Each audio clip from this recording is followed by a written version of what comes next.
आपको repeat करा दो, please, and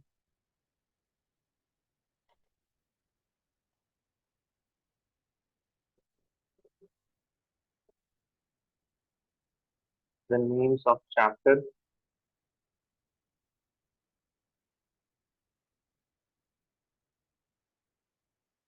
that is coming in your half yearly, quarterly, या next exam, but not done in learning loop.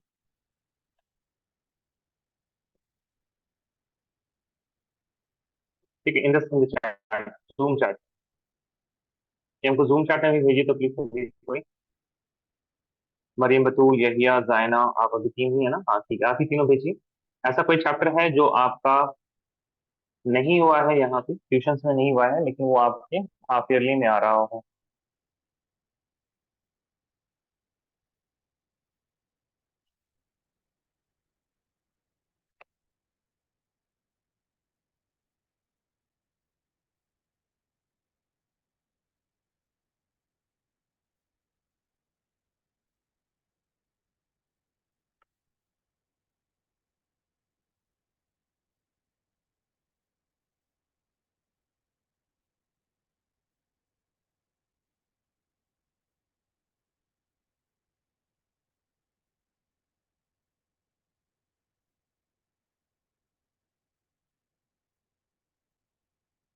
Yahya, Zaina and Maryam Batool, you have to send it to me, सालिम।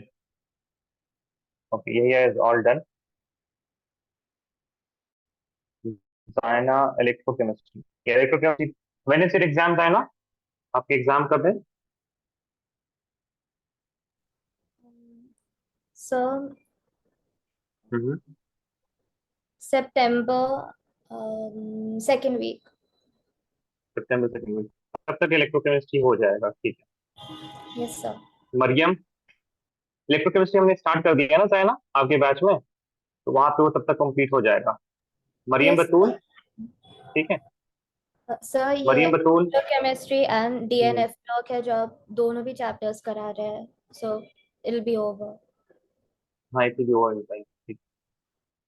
ठीक है मरियम बतूल, आप बताइए।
मरियम बतूल ने कह रही है ऑल डन, ठीक।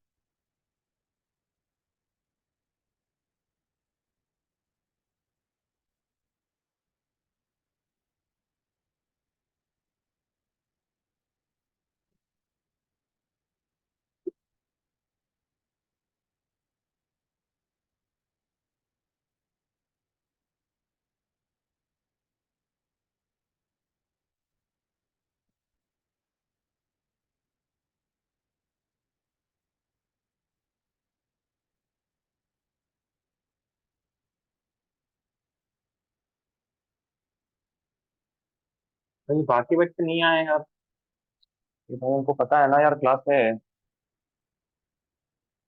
सर हटाइए, हमको क्या है। डीएनए ब्लॉक तो हो गया सभी का, बाकी बाद में हर बार थी ना वो डीएनए ब्लॉक हो गया बस। चलिए, let us right the next property that we have to study, and that's something that we are going to study in detail. Electroporation. potential.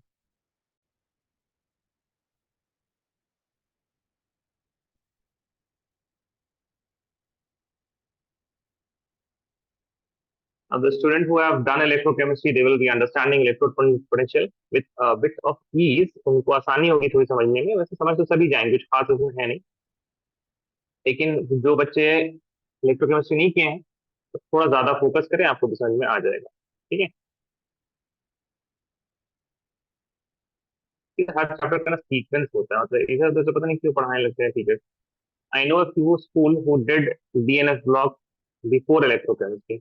आप में से हैं क्या कोई, those who did DNF block before electrochemistry? My school did, sir. आपके school में तो electrode potential के कैसे प्रॉपर्टी समझाया होगा उन लोगों ने, मतलब जब आपको ई सर नॉट और मतलब स्टैंडर्ड इलेक्ट्रोड पोटेंशियल ये सारी चीजें। वो बस टेक्स्ट बुक में से पढ़ाते जब थ्योरी टाइप जैसा। फिर जब हम क्वांटिटेटिव इससे केमिस्ट्री में जब वो समझाना शुरू करे कि ऐसा करना सॉल्व करना है। क्या कह रहे हैं आप? वो चैप्टर में तो बस टेक्स्ट बुक से पढ़ाते क्या बस सर हमारे,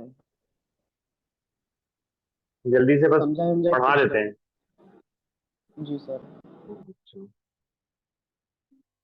खैर देखिए, आराम से हम लोग पढ़ेंगे इलेक्ट्रोड पोटेंशियल, ठीक है ना। तो इलेक्ट्रोड पोटेंशियल क्या होता है? you have to look at two different electrode potential when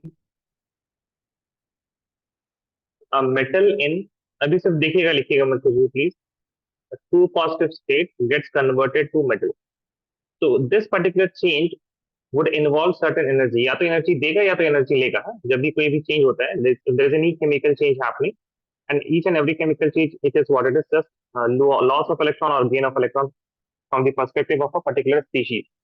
तो यहाँ पे अगर आप देखिए, there is a gain of electron, that is reduction. Metal in two positive state, it is going to eat two electrons and get converted to metal. Next, another thing that we have to see is the E naught of metal in P positive state and how it will interact with energy to get to metal two positive state. तो ये दो electrode potential हमको पढ़ने हैं, P positive से to positive और to positive से pure metal में।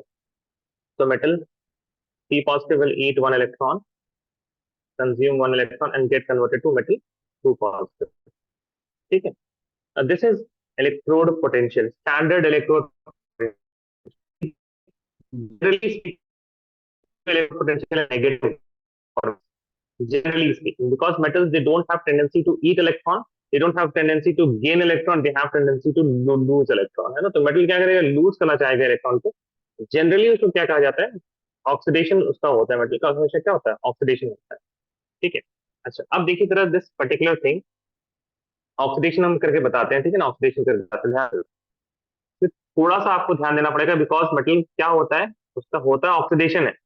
The property of a metal is to lose electron, not to gain electron. Whatever we are going to explain will be in terms of loss of electron, और उसको मतलब उल्टा समझना आपको पड़ेगा। ठीक है, आराम आराम से देखिए, लिखिएगा मत, लिखिएगा तो ज्यादा आएगा, ठीक है ना, please don't write anything.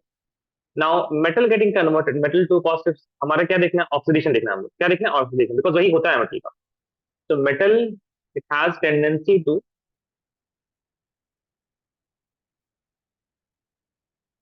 metal has tendency to lose electron. That means it will get into the state of M2 positive in aqueous medium, plus it will give 2 electron. ये इंपॉर्टेंट है कि aqueous medium में ही होता है, otherwise it will be ionization energy ना।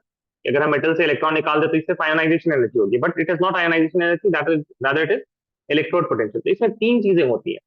First of all, metal which is generally in solid state gets converted to metal in gaseous state. This transition or this transformation, we can talk about this transformation in the terms of energy as delta H of sublimation, or in general we can say that this is delta H of atomization. We have metal in liquid state भी हो सकता है, because mercury generally it is in liquid state.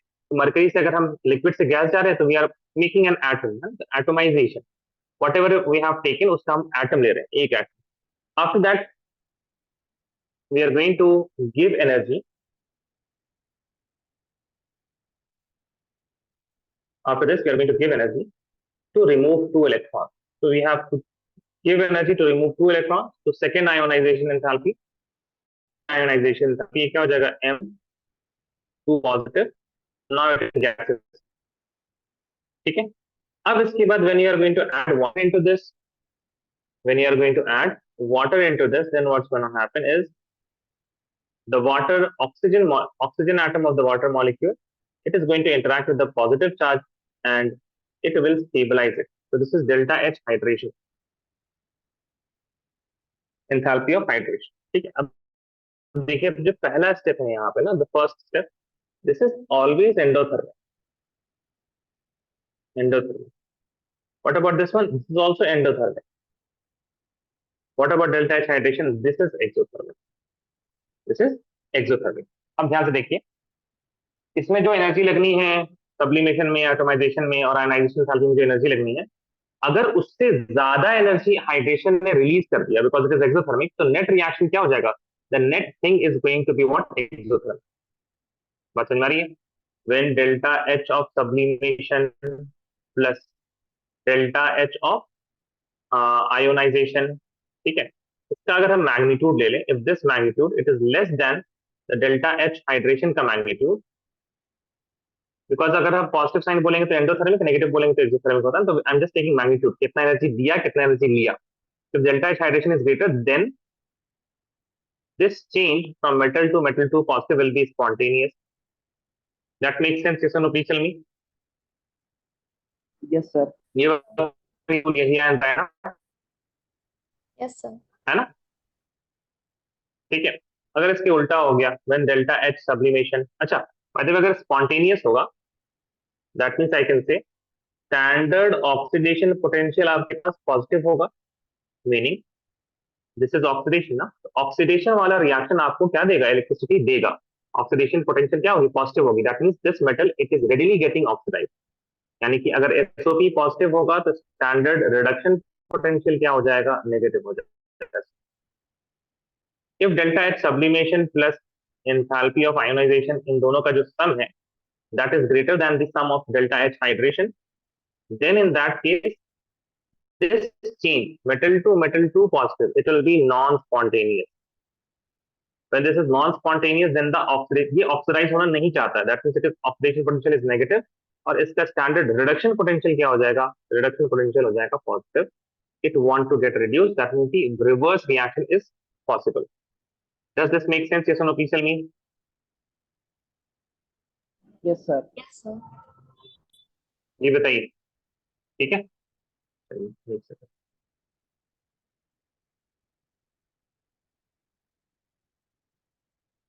तो आप लोग अगर लिखना चाहें कुछ लिख सकते हैं यहाँ पे.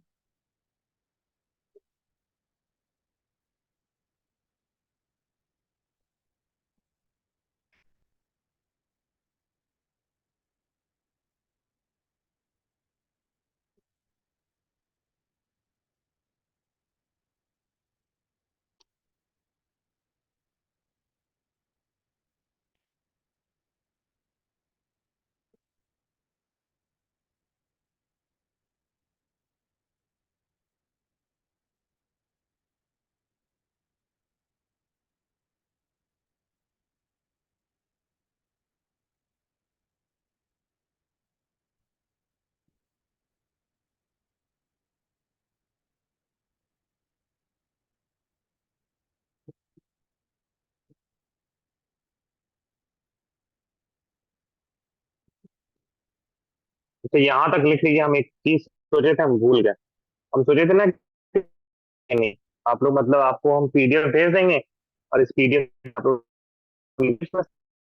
के बाद में हम आपसे सवाल पूछे. ठीक है ना? तो डेटा रहेगा, मतलब चीजें रहेंगी कुछ जो आपको बस पढ़नी रहेंगी. ठीक है. ये तो लिख लीजिए, आराम से लिखिए. Raise your hand once done. इसके बाद का चीज ना मत लिखिएगा आपको. ठीक है, हम लिख देंगे तो आप बस देखते जाइएगा. ठीक है. और अगर आपको कुछ लिखना हो तो रफ शीट में ऐसे लिख लीजिए कुछ कुछ कुछ कुछ कुछ, फिर बाद में लिखिएगा, तब जाकर हम लोग कंप्लीट कर पाएंगे थोड़ा जल्दी टाइम में.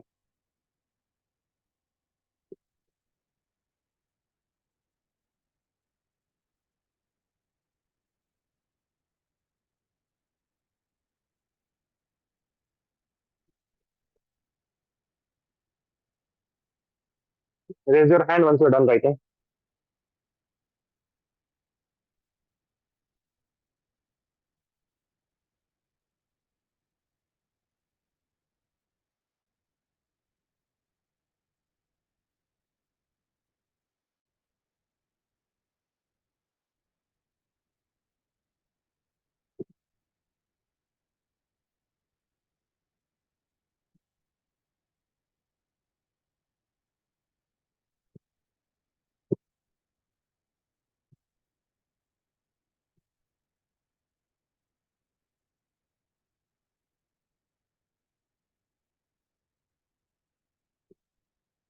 Waiting for Zaina.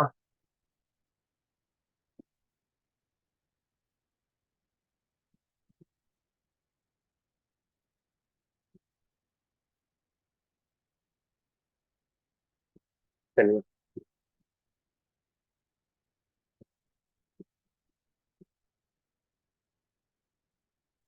ठीक है। तो जनरली अभी हम लोग जो बात कर रहे हैं, तो ये हम बात कर रहे हैं इसके बारे में। अच्छा, ये पॉजिटिव नेगेटिव का हमेशा याद रखिएगा, है ना। अगर हाइड्रेशन एंथैल्पी ज्यादा है तो एसओपी पॉजिटिव, एसआरपी नेगेटिव। अगर हाइड्रेशन एंथैल्पी कम है तो एसओपी पॉजिटिव और रिडक्शन क्या हो जाएगा, एसओपी नेगेटिव और रिडक्शन पॉजिटिव हो जाएगा। ठीक है, तो अब सबसे पहला पॉइंट लिखिए। By the way, all of these things what we are talking about is going to be regarding E naught of M2 positive to M। ठीक है, चलिए इसमें सबसे पहले लिखिएगा standard reduction potential of E naught M2 positive to M is generally negative for D block elements, और D block metals, है ना। मेटल्स होते हैं क्योंकि एक इसमें जो आपके पास कॉमन एक्सेप्शन है, that is E not of copper. E not of copper two positive to copper is positive, is positive because delta H hydration of copper to positive is not able to balance, able to balance, just give me a second. Yeah, is not able to balance the high delta H sublimation, या फिर delta H atomization, एक ही चीज है दोनों ना, and comma ionization enthalpy first and ionization enthalpy 2, है ना। उससे हमने एक बार में ही कर दिया था, I1 और I2 एक ही बार में हम यहाँ पे कर रहे हैं मेटल से। तो ना एक काम कीजिए जरा, इसको ना आयनाइजेशन एंथैल्पी लिख लीजिए जनरल। ठीक है, आंसर आप इस तरह लिखेगा, because the delta H atomization and the ionization enthalpy of removing two electrons from copper, it is very high, that is not balanced by the delta H hydration of copper 2 positive, that is why E naught is not positive। ठीक है ना, क्या होता है positive. ठीक है, अभी लिखना नहीं है, आप लोग लिखे मत ना। अब that there is no regular trend in E naught, no regular trend in E naught, as there is irregular variation, there is irregular variation in ionization enthalpy and delta H sublimation। ठीक है, तो कुछ खास मतलब regular trend आपको नहीं देखने को मिलेगा, बट या you will see some graph, और यहाँ पे आपके पास we are going to explain a few points, है ना। जैसे देखिए आपके पास ये ग्राफ है, तो ऊपर नीचे काफी ज्यादा ही हो जा रहा है इन जनरल। अगर आप देखें तो ऊपर जा रहा है, फिर नीचे आ जा रहा है, फिर ऊपर जा रहा है। तो कुछ खास रेगुलर ट्रेंड आपको यहाँ पे नहीं मिलेगा, इन जनरल क्या इरेगुलर ट्रेंड ही है। अब इसमें कुछ दो पॉइंट रखने के सवाल होता है। Not of manganese and gerund is related is relatively more negative, relatively more negative. अब देखिए जरा, ये ना ग्राफ जीरो है, ठीक है, तो जितना नीचे उतना ज्यादा नेगेटिव है. If you see, for manganese it is highly negative. For zinc also it is highly negative. Manganese और जिंक जब भी कुछ बात आ जाए तो रीजन क्या रहेगा बताओ? मैंगनीज और जिंक के बारे में बात आ जाए तो क्या रहेगा रीजन बताइए?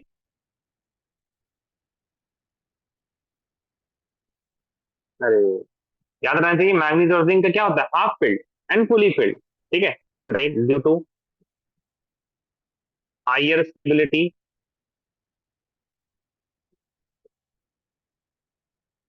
of D5 in Mn2 positive and D10 in zinc 2 positive. Also, the delta H atomization या delta H sublimation जो भी बोल दीजिए आप, of manganese and zinc is very low. ये हम लोगों ने पहले भी देखा था कि आयोनाइजेशन एंथैल्पी या डेल्टा एच सब्लिमेशन जो था, एटोमाइजेशन एंथैल्पी वो काफी कम थी, बिकॉज की वजह से न्यूक्लियस से ज्यादा नजदीक थे, न्यूक्लियस से ज्यादा नजदीक थे, तो मेटालिक बॉन्ड में टेक पार्ट नहीं कर रहे थे. Of manganese and zinc are low. ये लास्ट क्लास में पढ़ा था. अनदर पॉइंट इज दैट तो निकल का जो है, निकल का रिलेटिवली ज्यादा नेगेटिव है ना, नेगेटिव है. Not of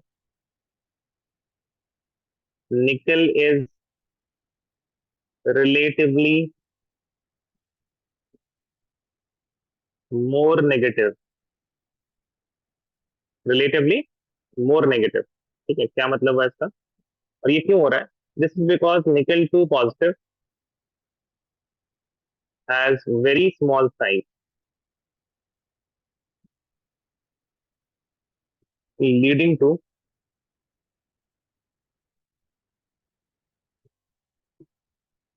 high charge density,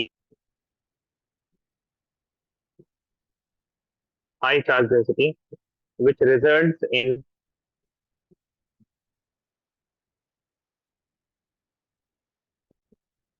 high hydration enthalpy. जितना ज्यादा आपके पास, जितना ज्यादा चार्ज डेंसिटी होगा, चार्ज डेंसिटी ज्यादा का मतलब सेम अमाउंट ऑफ चार्ज, निकल 2 पॉजिटिव में पॉजिटिव है, एमएन के भी 2 पॉजिटिव में पॉजिटिव, 2 पॉजिटिव में भी 2 positive, cobalt 2 positive 2 positive, but because of the small size that charge is in very small volume, and because of that small volume decreases, and because charge density is high, when hydration, जब hydration करने के लिए oxygen के atoms आएंगे तो they will be highly attracted towards that positive charge, because वहां पे charge density ज्यादा है. ठीक है, these are the few points. अब आप लोग अगला देखिए. मेटल गेट P पॉजिटिव, ये दिस वाज A पॉइंट है ना. अब B पॉइंट,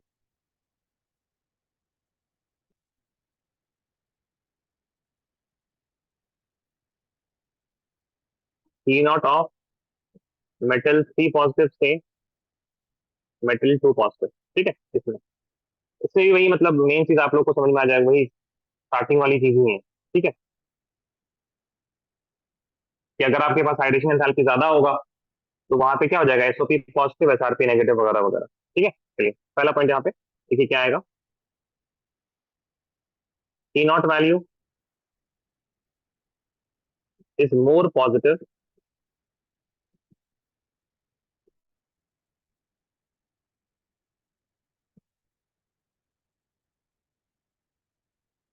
कुछ पॉइंट आ रहा है यहाँ पे. ठीक है ना, P naught value is negative और लेस नेगेटिव. इसका क्या मतलब होगा? देन इट मीन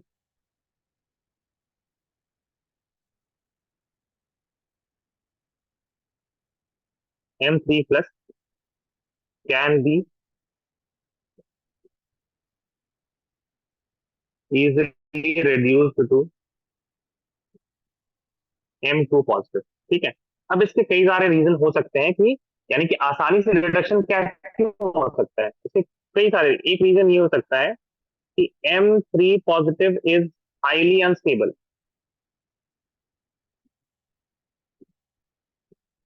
इस वजह से वो क्या चल जा रहा है? M2 पॉजिटिव है. या फिर M2 positive is highly stable. इस वजह से क्या हो रहा है, इस वजह से M3 पॉजिटिव M2 पॉजिटिव में आसानी से चला जा रहा है। और इसके बारे में एक कंक्लूडिंग पॉइंट हम ये लिख सकते हैं that M3 positive is oxidizing agent.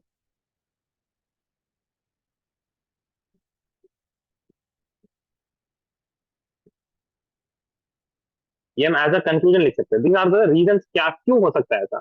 या तो M3 पॉजिटिव हाईली अनस्टेबल होगा, that is why it is getting easily reduced to M2 positive, या फिर M2 पॉजिटिव इतना स्टेबल है कि अपने आप ही M3 पॉजिटिव से M2 पॉजिटिव, मतलब M2 पॉजिटिव चेंज ही नहीं होना चाहता। Right, all of these are what some concluding point. उसी तरह से अगर हम देखें ई नॉट वैल्यू, जब भी ई नॉट लिखे इसका मतलब होता है रिडक्शन पोटेंशियल, ठीक है, is more negative,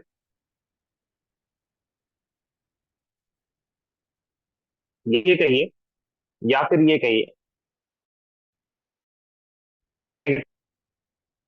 less positive.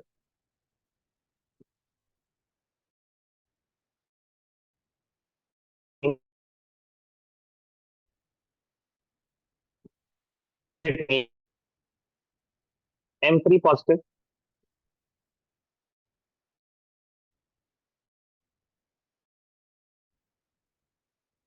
easily reduced to M2 positive। अब इसके क्या कंक्लूडिंग पॉइंट, क्या रीजन हो सकता है, कंक्लूडिंग पॉइंट क्या हो सकता है। The reason could be M3 positive is very stable,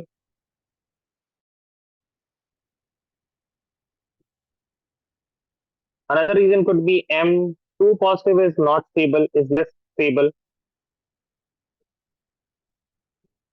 एक कंक्लूडिंग पॉइंट, अगर if the E naught value is very negative, that means M3 positive is reducing agent, M3 is reducing agent। E naught value क्या हुआ, negative हो गया, बोल सकते हैं M3 reducing agent। अब यहाँ पे हम कुछ आपको यहाँ पे दिखा रहे हैं और उनका नॉट वैल्यूज है ना, and from those E naught values what we are going to do, we are going to write a few points. को देखकर फिर लिखेंगे, ठीक है, ध्यान दीजिए जरा।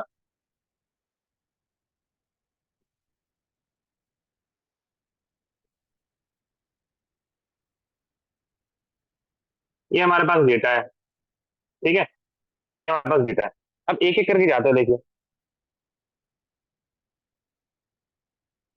स्कैंडियम का -2.10, उसके बाद -0.37, उसके बाद -0.26, फिर दोनों का -0.41, फिर उसके बाद अगर नेगेटिव की बात करें तो स्कैंडियम का हाईली नेगेटिव है। Can you see that, yes और नो, प्लीज टेल मी। देखिए जरा, यस सर। अगर नेगेटिव की बात की जाए तो स्कैंडियम का हाईली नेगेटिव, मतलब आसपास भी कोई नहीं है बिल्कुल, ठीक है।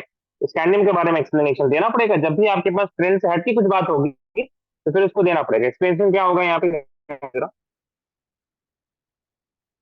E naught of scandium 3 positive is more negative due to stable 3D zero configuration। D में मतलब D खत्म है बिल्कुल, ठीक है, due to 3D zero configuration। Noble gas configuration तो हाँ ठीक है, हो जाएगा। 3D zero configuration and also it has noble gas configuration। That is why scandium 3 positive से 2 पॉजिटिव बनना नहीं चाहता। जैसे देखिए स्कैंडियम 3 पॉजिटिव से इसको कहाँ जाना है, स्कैंडियम 2 पॉजिटिव मान लीजिए।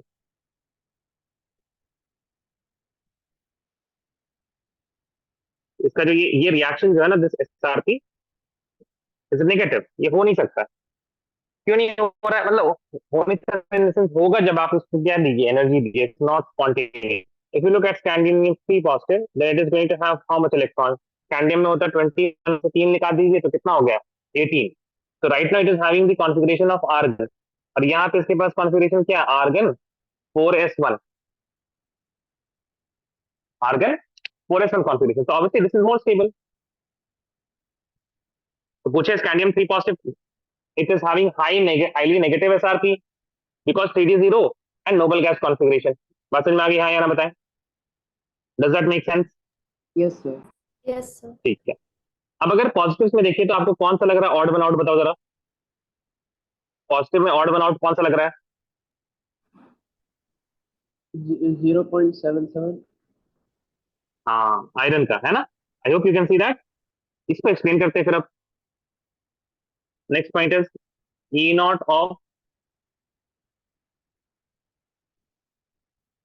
Fe3 positive is less positive. बाकी सबका ज्यादा पॉजिटिव, इसका less positive, is less positive due to stable half field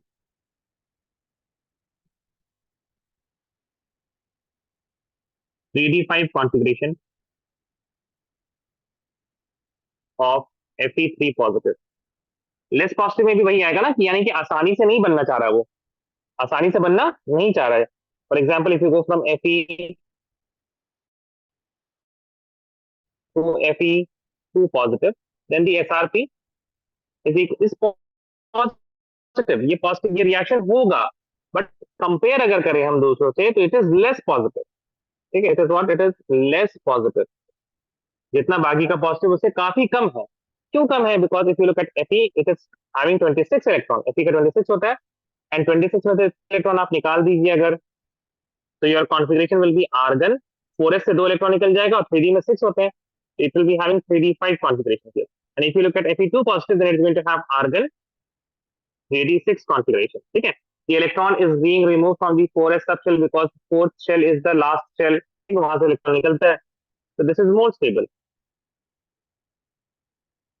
इस वजह से उतनी आसानी से Fe2 प्लस नहीं बन रहा है। ये उसे आप देख रहे हैं यहाँ पे, एक तो आपके पास यहाँ पे, एक तो हमने ये डिस्कस कर लिया, वाइड हाईली नहीं, अगर आप देखा हाईली मतलब इट इज लेस नेगेटिव, दिख रहा है आपको हाँ या ना? वनेडियम इज लेस नेगेटिव, ये सुनो। Yes sir. 0.37, 0.41, it is very nearby, but 0.26 is very far away. इसको अब एक्सप्लेन करते हैं। ये इंपॉर्टेंट है काफी, ये समझ में नहीं आएगा आप लोग को, लेकिन हम बता दे रहे पहले ही। बारे में तो साइंस है ना, ये तो थोड़ा बहुत समझ में आ रहा होगा आप लोग को, ग्लोबल गैस कॉन्फिगरेशन और 3d5। अगला वाला समझ में नहीं आएगा, ठीक है ना? बस इसको याद रख लीजिए, जब कोऑर्डिनेशन कंपाउंड्स हो जाएंगे आपके इसमें, तब फिर आपको समझ में आएगा। भाई चलिए लिखिए यहाँ पे, ई नॉट लिखिएगा, क्या सुनिए जो कर रहे हैं आप, E not of vanadium 3 positive is less negative, is less negative due to stability of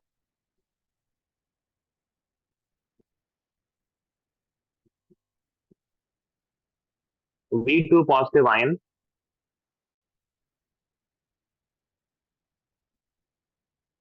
which has,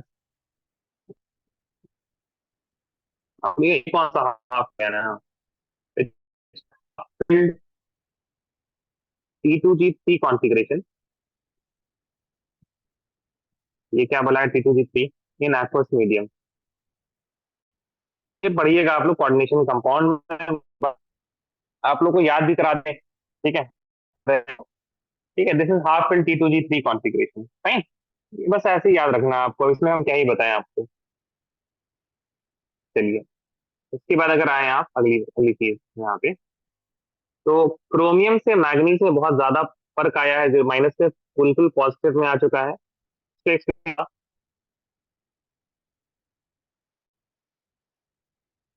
मतलब अगर आप इन तीनों को देखें तो आपको समझ में आएगा, हाँ एक्सप्लेन करना बनता है। मतलब इसके नीचे नेगेटिव है, इसके इधर बहुत कम पॉजिटिव है, Mn बीच में बहुत ज्यादा पॉजिटिव है।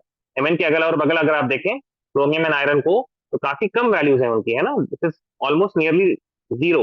और यहाँ पे जो आपके पास Mn है दैट इज प्लस 1.5 वोल्ट। इसको एक्सप्लेन करने के लिए ध्यान दीजिए जरा, what will say E not of Mn3 positive is more positive due to stability of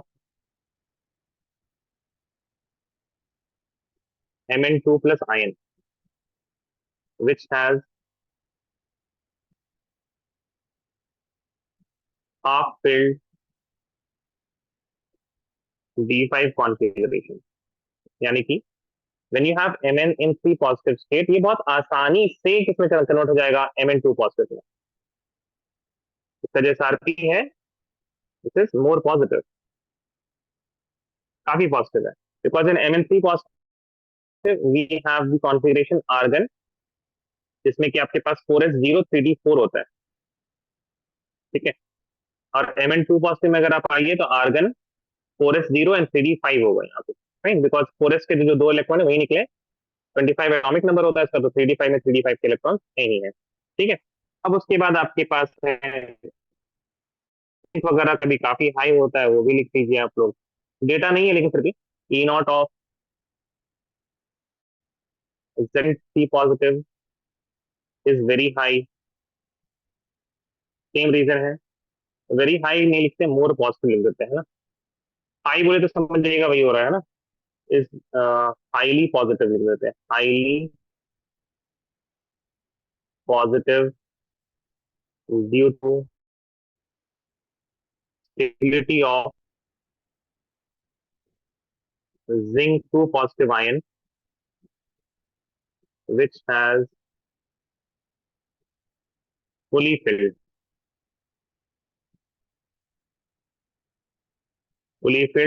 D10 configuration, उसके बाद D10 कॉन्फ़िगरेशन होती है ना। चलिए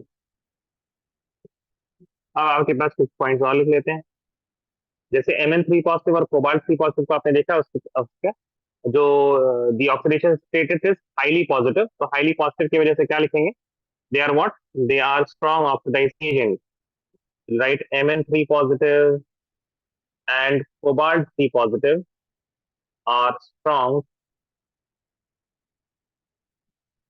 oxidizing agent as their E0 value is highly positive। वही अगर वही अगर बात आए रिड्यूसिंग एजेंट की, यहाँ रिड्यूसिंग एजेंट आप हम लोग ये सारे इनके जो सारे these are strong reducing agent, because इनके जो नॉट वैल्यूज है इन नेगेटिव। अब रिडक्शन किसका होगा, रेडियो कैडमियम 3 पॉजिटिव तो ऑक्सीडाइजिंग एजेंट होगा, मतलब अगर 3 पॉजिटिव की बात करें, बिकॉज 3 पॉजिटिव क्या कर सकता है सर, इलेक्ट्रॉन को लूज कर सकता है ना, इलेक्ट्रॉन को गेन करेगा कैडमियम 3 पॉजिटिव, ठीक है। तो फिर यहाँ पे लिखिए, हम बताते हैं Ti2 positive, vanadium 2 positive, chromium 2 positive और strong reducing agent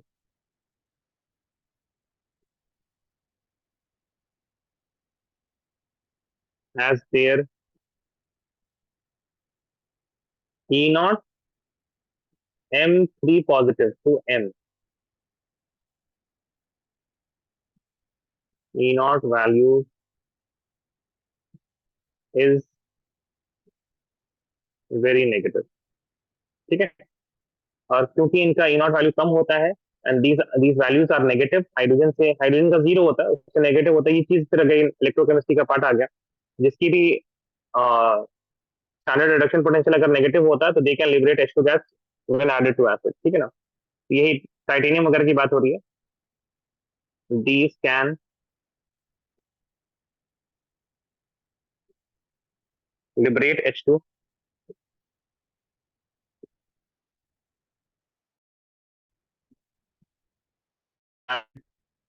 to acid। चलिए प्लीज कॉपी कीजिए इसको, अच्छा कॉपी नहीं करना ना, एक बार बस पढ़ लीजिए जरा, अगर आपको कोई दिक्कत हो तो फिर बताइएगा, ठीक है ना, या फिर एक काम कीजिए, पढ़िएगा क्या, जहां तक समझ में आया सबको हाँ या ना बताएं, मरियम, यहिया एंड जायना, यस अंडरस्टूड सर। क्लियर। चलिए ठीक, Yes, sir. आगे बढ़ते हैं, next is stability of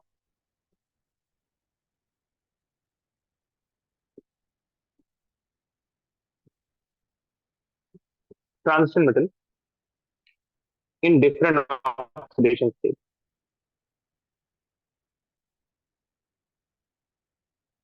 Different oxidation state. लिखने वाले बातें हैं बस यहाँ पे, ठीक है ना. Higher oxidation state of transition metal are shown by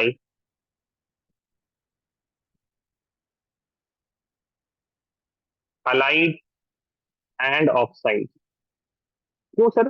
because देखिए हैलोजन जो होते हैं, हैलाइड्स होते हैं, दीज आर हाईली इलेक्ट्रोनेगेटिव. अगर वो इलेक्ट्रोनेगेटिव होंगे तो फिर मेटल एटम चार्ज देंगे, पॉजिटिव चार्ज देंगे, तो ऑक्सीडेशन स्टेट क्या होगा? बढ़ेगा. तो हाइयर ऑक्सीडेशन स्टेट का मतलब क्या होगा? +3 +4 +5 +6 +7 +8. All of these oxidation state जो मेटल शो करेगा, वो किसके साथ बॉन्ड करके शो करेगा? Highly electronegative. And which are the highly electronegative?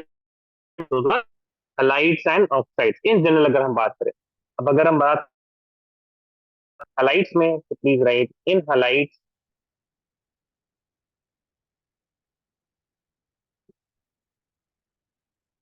chloride shows highest oxidation state. Fluorine की बात नहीं हो रही है, फ्लोराइड. फ्लोराइड मतलब क्या हुआ? मेटल फ्लोराइड, ठीक है ना. फ्लोराइड शोज का मतलब ये नहीं कि fluorine highest oxidation state show करेगा. फ्लोरीन तो कभी पॉजिटिव ऑक्सीडेशन स्टेट शो ही नहीं करेगा. Fluorine is going to show always a negative oxidation state because it is the most electronegative element in the periodic table. But metal fluoride की बात कर रहे हैं यहाँ पे ना. फ्लोराइड का मतलब मेटल फ्लोराइड में जो मेटल होगा उसका ऑक्सीडेशन स्टेट हाईएस्ट होगा. shows highest oxidation state to higher electronegativity and small size of fluorine of fluorine. अब अगली चीज ऑक्सीजन के बारे में भी थोड़ी बात कर लेते हैं. Next point, transition metal shows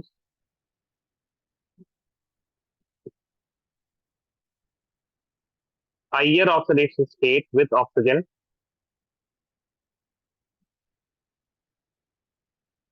than with fluorine. Fluorine से भी ज्यादा ऑक्सीडेशन स्टेट किसके साथ शो कर देता है? ऑक्सीजन के साथ. इसकी वजह इलेक्ट्रोनेगेटिविटी नहीं है, इसकी वजह है बिकॉज ऑक्सीजन इज डाईवैलेंट. जहां फ्लोरीन बस मेटल और फ्लोरीन का एक ही बॉन्ड बन सकता है, तो मेटल के ऊपर क्या चार्ज आएगा? +1. एक और फ्लोरीन लगा तो +1, तो 2 हो गया. एक और फ्लोरीन लगा तो +1, 3 हो गया. एक और लगा तो 4 हो गया. But imagine the metal atom which is bonded with oxygen. अब अगर इसी को देख लीजिए आप, यहाँ पे 4 फ्लोरीन, यहाँ पे भी 4 oxygen. But the oxidation state of metal in the oxide state is going to be +8. Why? Because oxygen is making, it is bivalent, it is divalent, it makes 2 bond. 2 bond मतलब हर per bond metal will get positive charge. अगर 2 bond है तो हर एक oxygen की वजह से there is going to be a +2 charge. That is why higher oxidation state it is shown with oxygen, not with fluorine. Fluorine के comparison में बात कर रहे हैं ना. फ्लोरीन कंपैरिजन में ऑक्सीजन में ज्यादा आपको क्या मिलेगा? ऑक्सीडेशन स्टेट देखने को मिलेगा because than with fluorine, because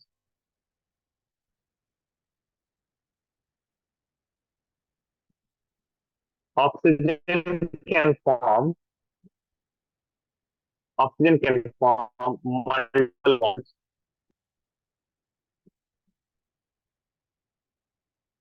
with metal. ये काफी इंपॉर्टेंट है, ये 2-3 बार सवाल आ चुके हैं इस तरह से, ठीक है. अगली चीज, all copper 2 plus halide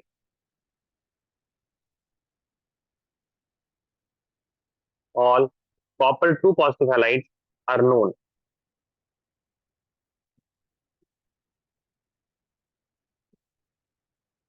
except iodides. Iodides नहीं मिलते हैं, मतलब नेचुरली नहीं मिलते हैं, because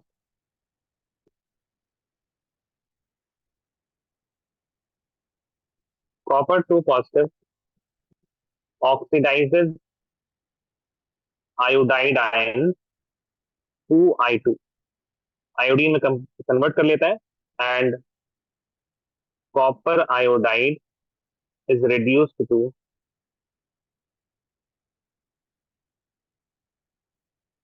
cuprous iodide, Cu2I2। Cupric iodide नहीं, क्या मिलेगा आपको? क्यूप्रस आयोडाइड मिलेगा। ठीक है, अब ध्यान दीजिए जरा यहाँ पे क्या हो क्या रहा है सर, ये क्या हो रहा है यहाँ पे, देखिए क्या हो रहा है। आपके पास है कॉपर आयोडाइड, ठीक है, आपके पास क्या है? Copper iodide. कॉपर आयोडाइड में अगर हम बात करें तो कॉपर 2 पॉजिटिव स्टेट में है, और आयोडीन किसमें है? आई नेगेटिव के स्टेट में। ठीक है, आई नेगेटिव के स्टेट में। Obviously there will be what, multiple copper iodides होंगे, तो मल्टीपल कॉपर 2 पॉजिटिव और मल्टीपल आयोडाइड आयंस होंगे। तो लेट अस, मतलब दो अगर आपके पास इस तरह आ जाए ना, 2 कॉपर 2 पॉजिटिव, और यहाँ पे आपके पास 4, नाम क्या बता रहे हैं, मतलब इसको समझिए। कॉपर 2 पॉजिटिव क्या करेगा? आयोडाइड आयन को किससे कन्वर्ट कर देगा? I2 में कन्वर्ट कर देगा। ठीक है, प्लस आपको क्या मिलेगा? Cu2I2। If you want to balance it, यहाँ पे 2 कॉपर और 2 आयोडीन लग जाएंगे, इसमें जैसे 4 आयोडीन लगेंगे, 4 iodine. That means I am taking 2 moles of copper iodide. 2 moles of copper iodide में आपको 2 कॉपर पॉजिटिव और 4 आयोडाइड आयंस मिलेंगे। इन दोनों का ही रिएक्शन क्या मिलेगा? Iodine and Cu2I2। Cu2I2, this is coming from 2 copper iodide. ठीक है, अगला पॉइंट आप जो लिखिएगा ऑल्सो वेरी इंपॉर्टेंट, कई बार इसमें सवाल आ चुका है, सिंपल सिंपल सवाल आते हैं बिल्कुल। Copper positive is unstable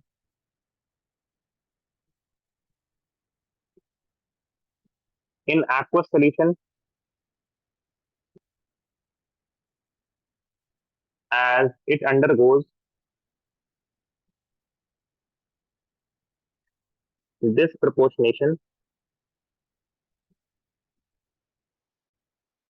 disproportionation to copper 2 positive and copper solid, लेकिन सिर्फ और सिर्फ किसमें?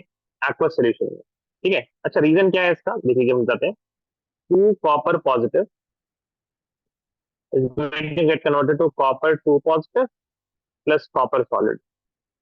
ठीक है, तो 2 कॉपर लिया था आपने, 1 कॉपर का ऑक्सीडेशन हो गया और इसका क्या हो गया? रिडक्शन हो गया, तो डिस्प्रोपोर्शनेशन रिएक्शन से शो किया है।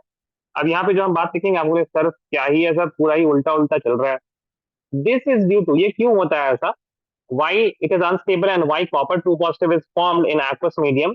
अब यहाँ पे हम एक चीज लिखेंगे, इस वजह से आप हमको मार दीजिएगा बिल्कुल। This is due to higher hydration enthalpy of copper 2 positive aqueous. बोलिए सर, एक सेकंड सर, ये क्या हुआ?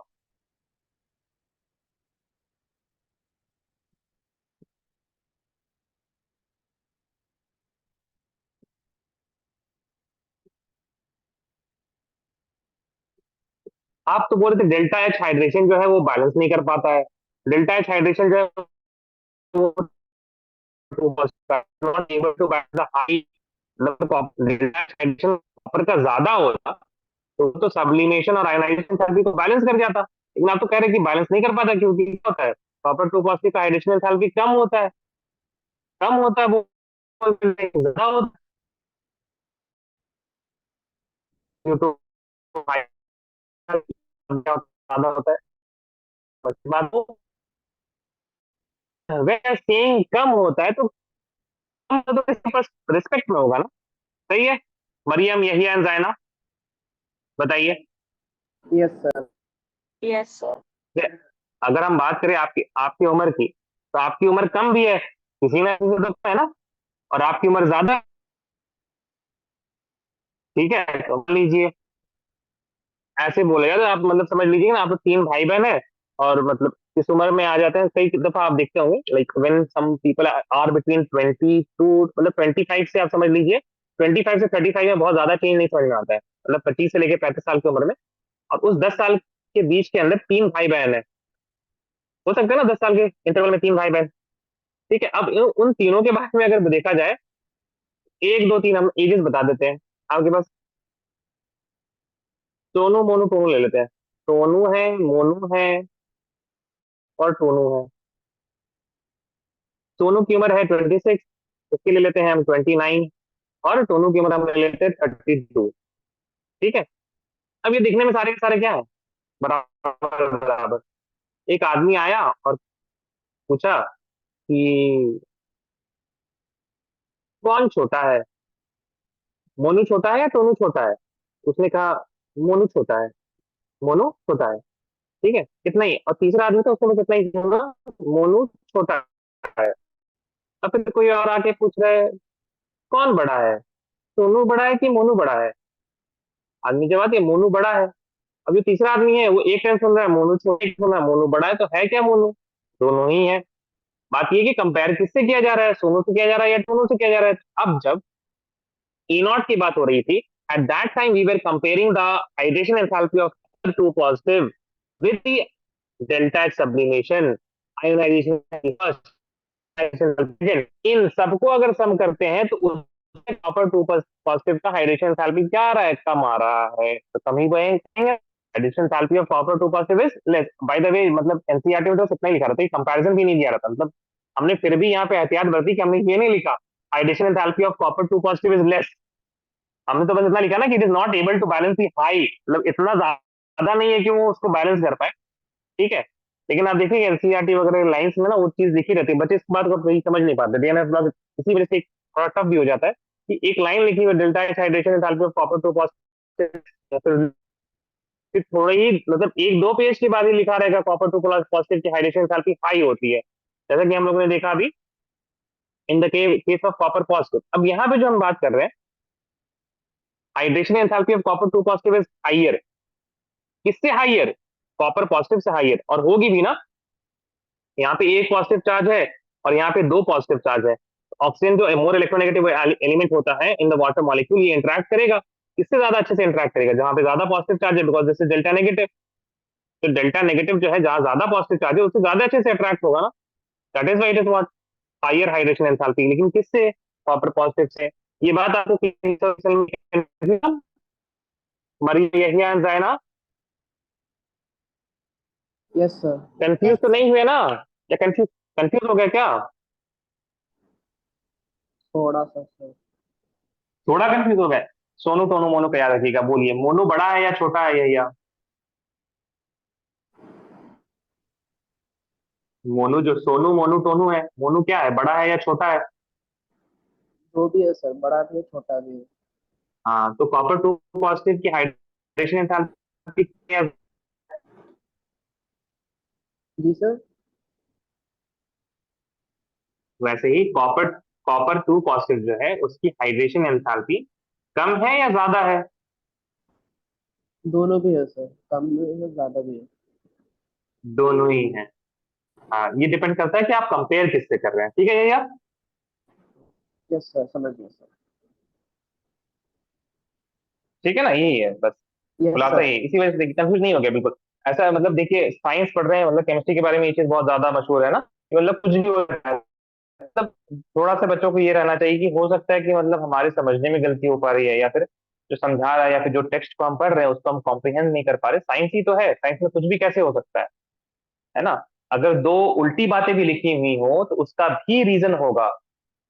वही है कि कम एक्सपीरियंस वालों को या फिर जो कम जानते हैं उनको तो लगेगा उल्टी बात लिखी है, कि मोनू का उम्र कम है और मोनू का उम्र ज्यादा है। दोनों ही चीज बैठ वक्त साइमल्टेनियसली एग्जिस्ट कर सकती हैं। आप छोटे भी हो सकते हैं और आप बड़े भी हो सकते हैं साइमल्टेनियसली। डिपेंड करेगा कि फ्रेम ऑफ रेफरेंस क्या है आपका, है ना? चलिए, तो आगे बढ़ते हैं अब हम लोग। जब ज्यादा टाइम रहा नहीं है, लेकिन हम धड़ाधड़ एक पॉइंट लिखा के आगे बढ़ जाते हैं, है ना? एक पॉइंट लिख देते हैं, ये चीज आप लोगों को पहले से ही पता है। मैग्नेटिक प्रॉपर्टी, जो टफ क्वेश्चन था ना कंफ्यूज करने वाला, वो अब खत्म हो चुका है almost. Magnetic property, magnetic property में सबसे पहले most transition metal to paramagnetism, paramagnetism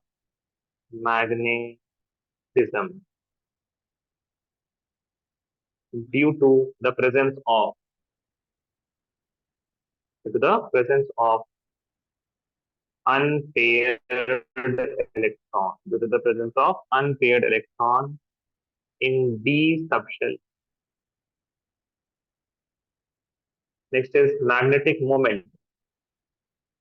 Magnetic moment. Magnetic moment जो होती है that is mu, it is equal to under root of, इसको हम यहाँ पे बहुत ज्यादा नहीं पढ़ाएंगे बिकॉज इसको कोऑर्डिनेशन कंपाउंड में हम लोग इसके कैलकुलेशन वगैरह सब कुछ करेंगे। ये चीजें आपने शायद क्लास 11th में भी किया होगा कि यूनिट होती है बोर मैग्नेटॉन, जिसको हम BM से लिख सकते हैं, Bohr magneton, where number of unpaired electron.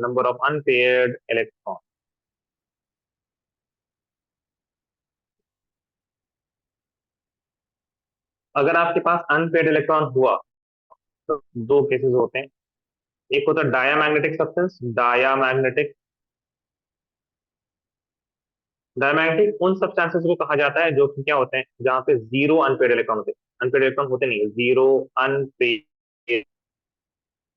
Electron. और एक को कहा जाता है पैरामैग्नेटिक, जहाँ पे unpaired electrons are present, unpaired electron is present, exist करती हैं, तो उनको क्या कहा जाता है, paramagnetic. so we can say that D0 and D10 configuration, D0 and S2 D10 configuration है ना, S2 भी पेड हो और D10 भी क्या हो, पेड हो, configuration are always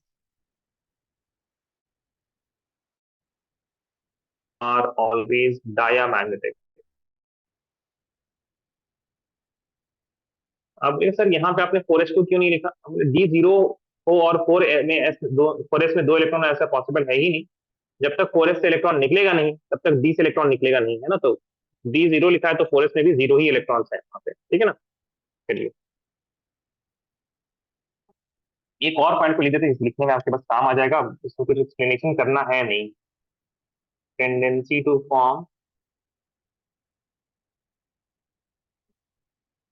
complex. Complex क्या होता है, कोई कोऑर्डिनेशन कंपाउंड फॉर्म करने की टेंडेंसी क्यों होती है, रीजन क्या है इसका। ये रीजन आते हैं सीधा सीधा, रीजन है इसका सबसे पहला स्मॉल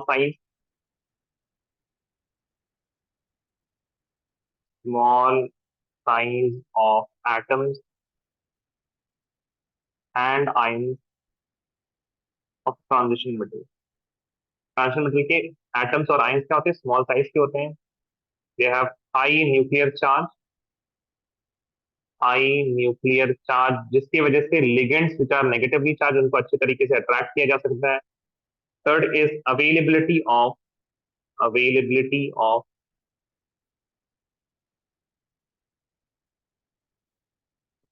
vacant d orbitals,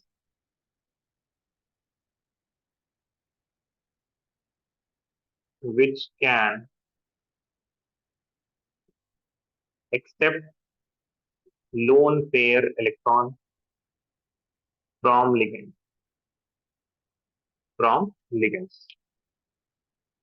और लिख दे क्या, एक और लिख देते हैं, पढ़ लीजिएगा इनको, सीधा सीधा इससे आ जाएगा। कैटालिटिक प्रॉपर्टीज, इसमें कैटालिटिक प्रॉपर्टीज होती है, क्या होती, क्यों होती है कैटालिटिक प्रॉपर्टीज, क्या रीजन है इसके। कैटलिस्ट वही अच्छा होगा ना जिसके पास मतलब जो एक बॉन्ड बना के भी खुश हो, तीन बॉन्ड बना के भी खुश हो, पांच बॉन्ड बना के भी खुश हो, है ना। वही कैटलिस्ट अच्छा होगा जिसको मतलब मल्टीपल वेरिएबल ऑक्सीडेशन स्टेट जिसके पॉसिबल है। Transition metal can adopt variable oxidation state, variable oxidation state. दूसरा है because transition metal can form complexes, complex formation की वजह से ही आपके पास कैटालिटिक प्रॉपर्टीज आती हैं। तीसरा भी लिख लीजिए, खत्म करते हैं इसको, फिर थोड़ा सा हम लोग बाद में और एक्सप्लेनेशन वाली चीजें रखेंगे। फॉर्मेशन ऑफ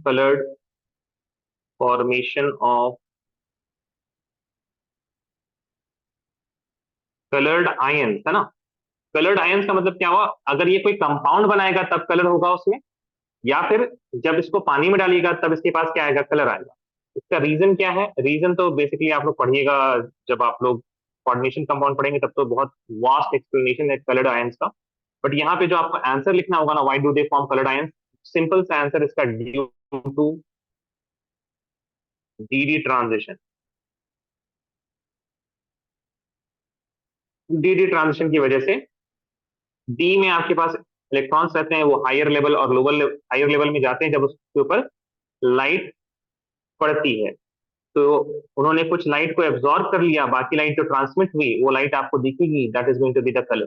कलर तो ऐसे ही आता है। आप मतलब अगर आप सोचिए, आप अगर अंधेरा कर ले, आप किसी चीज का कलर नहीं नजर आएगा। एज सुन एज जब लाइट स्ट्राइक होगा तो उसमें हमेशा एक एब्जॉर्प्शन होता रहेगा, and that absorption will, white light में से मान लीजिए उसने येलो को एब्जॉर्ब कर लिया, तो अब येलो के अलावा जो कुछ बचे उसका मिक्सचर जो है आपको दिखेगा एज द कलर। एक्सप्लेन करेंगे हम लोग, कोऑर्डिनेशन कंपाउंड में वही का टॉपिक है ये। तो यहाँ पे बस ऐसे ही मौजूद है। इसका मतलब ये है कि अगर D0 configuration and D10 configuration, तो D10 कॉन्फ़िगरेशन में क्यों नहीं होता? बिकॉज D10 कॉन्फ़िगरेशन में इलेक्ट्रॉन को ऊपर मतलब और कोई लेवल है ही नहीं। अगर D5 हुआ तब उसके पास एक वेकेंट ऑर्बिटल है D के अंदर जहां पे वो ट्रांजिशन कर सकता है, बट D10 में तो कोई भी वेकेंट ऑर्बिटल है नहीं, तो इलेक्ट्रॉन का ट्रांजिशन ही पॉसिबल नहीं। और D0 में तो इलेक्ट्रॉन ही नहीं है, तो इलेक्ट्रॉन ना बजेगी बात, ना बजे ना रहेगा बात, ना बजेगी बांसुरी वाला हाल है। इलेक्ट्रॉन रहेगा तब तो ट्रांजिशन करेगा। यहाँ पे कोई घर नहीं है जहाँ पे वो transition, all of these explanations will be in the